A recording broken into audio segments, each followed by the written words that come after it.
Nanong kami, if you would allow the burial of Marcos, ay sabi ko, yes. Yung tatlo, sabi nila hindi. So, nung panahon na ako, tapos gusto na ilibing si Marcos, pinalibing ko. Look, yun yung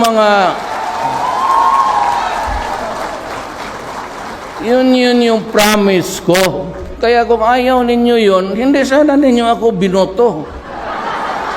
Anong klase ito?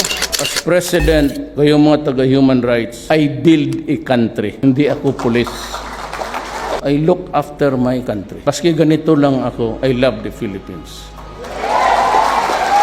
I love the Philippines and I love. Diba sabi ko sa kampanya, why am I here? I am here because I love my country and I love the people of Philippines and especially the beautiful Filipina.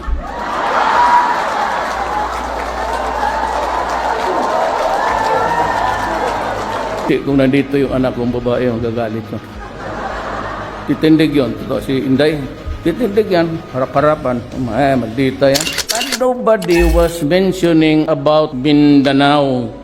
Taga Mindanao kami. Kung nagbubumbahan doon dito sa Pilipinas, nauuna kami. Simbahan, airport, Pantalan. So, I'm extra scared ako noon. Kung walang tao na magtutok. Yan lang ang promises ko. Yung mga durugista, do not destroy the future of the Philippines. Tapos, ilagay ninyo sa alanganin, isyabo ninyo, tapos maging gonggong na. Pagtanda ko, sino ang susubo ng lugaw sa bunganga ako? Kasi 1/3 ng halos mga anak ng OFW sa droga. That's the survey of government. Sabi ko, putang ina ninyo.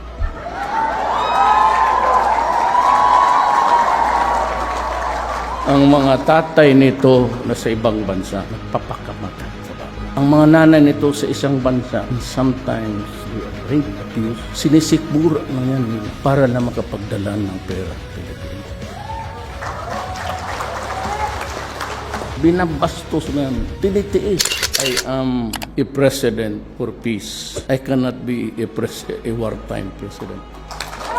And I cannot afford to fight with anybody, especially to wage war against my own people. So whether we like it or not, alam nila, Lisa, yan, that open ako and I just released about 14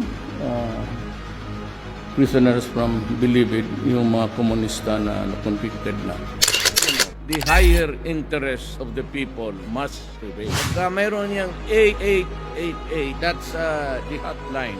Sabihin mo lang, kung ayaw mong sabihin mo yung taong nirereklamo mo, ito si Juan de la Cruz, pabalik-balik ako sa opisina, kukuha ng permit o clearance, at pabalik-balik na lang ako, ang hanggang ngayon wala pa. Kaya nangyari sa labor under.